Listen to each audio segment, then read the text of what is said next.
নওগাঁয় নিজের ওরসজাত মেয়েকে ধর্ষণের দায়ে লম্পট বাবার যাবজ্জীবন কারাদণ্ড প্রদান করা হয়েছে।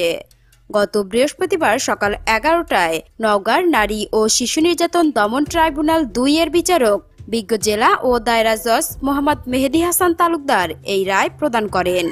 প্রদত্ত রায়ে উক্ত আসামির ১ লাখ টাকা অর্থদণ্ড, অনাদায়ে আরও ৩ মাসের বিনাশ্রম কারাদণ্ড প্রদান করা হয়েছে। জরিমানার অর্থ ধর্ষণের শিকার মেয়েকে প্রদানের নির্দেশ দিয়েছে আদালত। দণ্ডপ্রাপ্ত পাষণ্ড পিতা জেলার পোরশা উপজেলার পোরশা গ্রামের বাসিন্দা। রাষ্ট্রপক্ষে নিয়োজিত বিশেষ কৌশলী মকবুল হোসেন জানান, ২০২০ সালের ২৫ ডিসেম্বর সন্ধ্যায় নওগাঁ জেলার পোরশা উপজেলার পোরশা গ্রামের গোনা হুজুরের বাড়িতে কোরআন শরীফ পড়া শেষে নিজের বাড়িতে নিয়ে আসছি।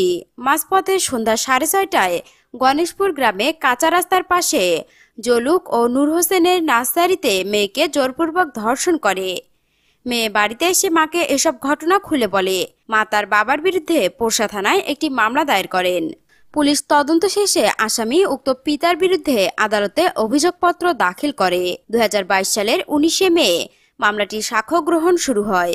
চলতি বছরের ১৪ নভেম্বর ১০ জনের সাক্ষীর সাক্ষ্য গ্রহণ সমাপ্ত হয়। উভয়ের যুক্তিতর্ক শ্রবণ শেষে নারী ও শিশু নির্যাতন দমন ট্রাইব্যুনাল ২ এর বিজ্ঞ বিচারক জেলা ও দায়রা জজ মোহাম্মদ মেহেদী হাসান তালুকদার বৃহস্পতিবার সকাল 11টায় এই রায় প্রদান করেন।